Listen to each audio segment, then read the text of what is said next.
Mauricio Pochettino could have made his first mistake as Chelsea manager, and he's not even officially hired. It looks like he was instrumental for Chelsea passing up on Manuel Ugarte, and I think this is a problem. You're not at Spurs anymore, you're at Chelsea. We'll break this down. We look at Ruben Loftus-Cheek's deal being scrapped. Chelsea have officially inquired about Maignan. It went from unavailable, untouchable, to now it will be very expensive. And finally, Caicedia, I think that's how you pronounce his name, and Santos, are they ready for the first team at Chelsea? Both cost around about 12 million and 9 million, but yet people are trying to say they're not ready when they're absolutely dominating the youth tournaments and getting goals from midfield. Let's get into it, let's break it down, and let's talk about it. Welcome to the Kavkas View, and in today's video, I'm still in the Dominican, Big Papi Otis in the words of Drake. I'm still chilling out here and having a great time. What's happening is I'm on my honeymoon. If those of you don't know, I got married. I'm gonna keep saying it until I'm back in London. You lot most probably will get sick of it. But we're gonna break the stories down nicely. We're gonna still cover Chelsea because that's what we do. Even when I'm on holiday, I wanna talk about Chelsea. So hit the like button. We're aiming for 1,000 likes on this video. You lot have been slacking. In the comments below, hit the like button and let me know what number you are. Subscribe to the channel. And more importantly, in the pinned comment is my Instagram. Go follow me there. You get to see what I'm doing. I'm swimming with dolphins. I'm basically doing a lot of madness here, right?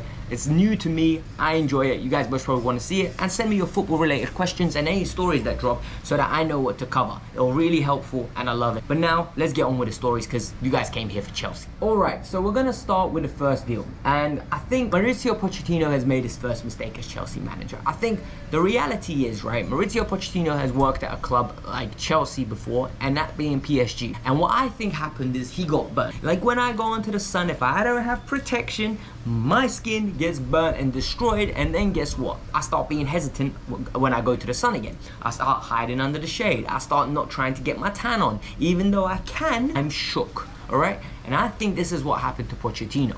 I think Pochettino spent so much time at Spurs. I think he literally got used to working on a specific budget.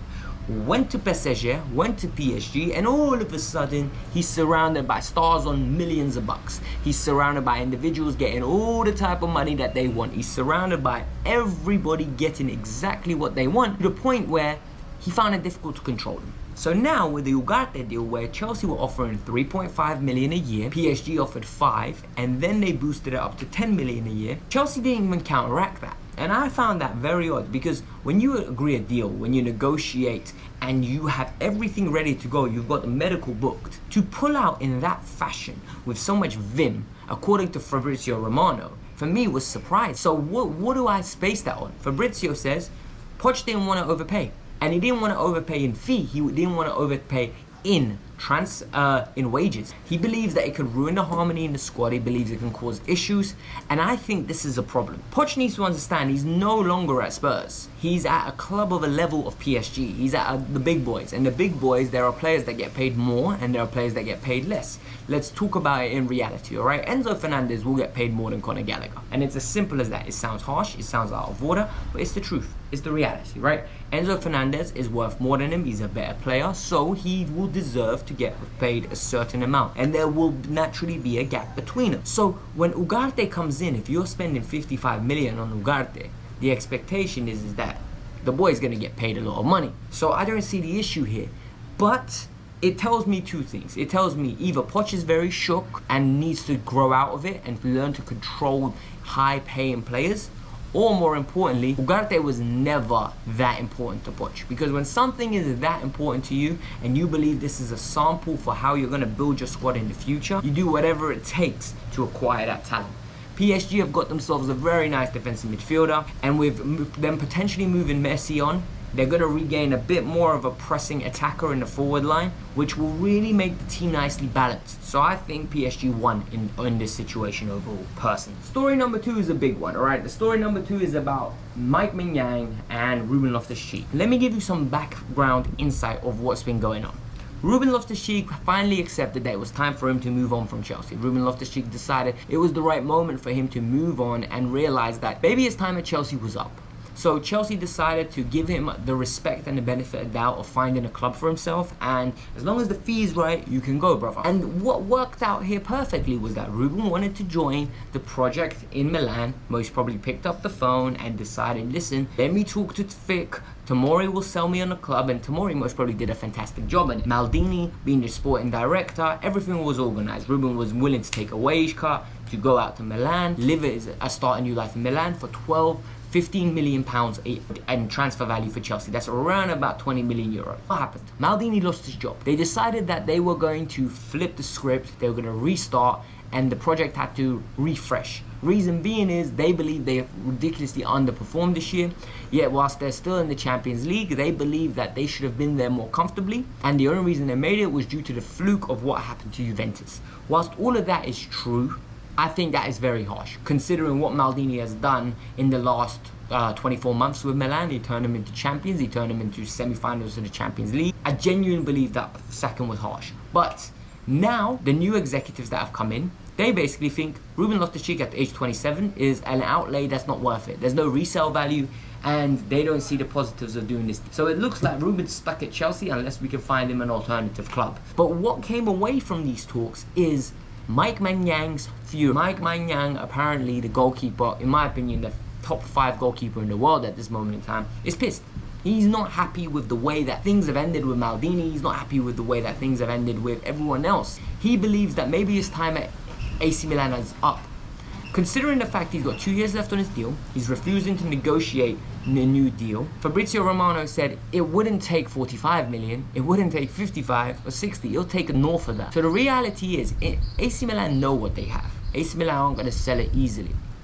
But I am going to say to you one thing. AC Milan are going to budge if the value is right. And if you're ever going to break the bank, if you're ever going to go and invest money that is crazy, Maignan's one. Maignan is a top-fledged goalkeeper, and we have an issue in our goalkeeper range. We've got Kepa Arrizabalaga and we've got Edouard Mendy. Both good goalkeepers, but neither fantastic. Neither a pinnacle of a spine that's going to win you a league, in my opinion.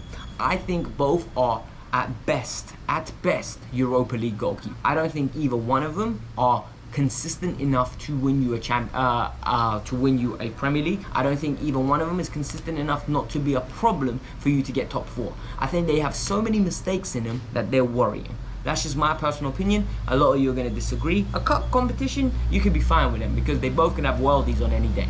But consistency, I don't see it. That's just my personal opinion. Now we're going to get into the background noise around me. I want to apologize that, but we need to talk about Andrea Santos from Vasco da Gama and Caicedo from Inter Milan that we signed. I can't pronounce his name. I am really sorry about that. But the reality is, both players have hit the ground running by storm, right? At the South American Under-20 tournament, from centre midfield, Andrea Santos really took over and became one of the highlights of that tournament. He finished as top goal scorer, and his threat from set pieces was there to see. His ability to leap and time his leap and header the ball accurately and just be at the right place at the right time was visible. His ability to play a 6 is something that I haven't seen yet based on highlights and the 1 or 2 games I've seen live of him. And what I really want is for him to come and slowly be integrated, not be dashed into the thick of things. And if we look at what has happened to, if I'm going to call him Casadelli, he's had a similar experience at Reading. He's far more developed than anyone his age. You can really tell. He's strong, he's 6 foot, he's got like imposement against anyone his own range, and he bullies people. People are calling him Balak. I don't see that. I see it more as Pasalic. Remember the guy that we had that moved to Atalanta? Someone that is just physically PMP'd up, pace and powered up, able to cover ground quickly, threat from goal, ability to header, ability to shoot, ability to strike a ball, good way of pass. So if he's better than that guy, he's welcome in our team. And right now, in my opinion, loans are not the ones that need to happen. These two, in my opinion, need to have a preseason at Chelsea, be integrated into the squad. One of the 3 of those two, and Carney Chukwuemeka needs to go on loan. The other 2 need to stay and fight for their place. Reason being is, I think there are minutes to go around. And when I say there are minutes to go around, I'm not saying starting 30 games a season. And people have got this in their head, like, if you don't start 30 games, it's a waste. No, I actually think if you start 6 to 7 games with 10 appearances off the bench along the season, it's a good start for someone coming from the Brazilian league or someone coming from the youth league and the champ. So personally, keep them in, integrate them in slowly, blood them in. If there's some injuries, depend on them a little bit, but not too much. And we just need to be positive all in all. That's just my opinion. Guys, this is the Kavkas View. I hope you lot enjoyed the video. I'm sorry about the background noise. I'm on holiday. I'm chilling. It's 8 in the morning here. I know you guys are going to receive this video around about 1 o'clock UK time. So enjoy it, take the news in. It's quiet season for us. Today's the Champions League final. I'm going to be getting waved and watching the game. But hit the like button, subscribe to the channel. Let's hopefully when you see me next time I'm a little bit more tanned, alright? Because I'm already starting to get little tan lines. I'm enjoying myself. Peace out. I'm out.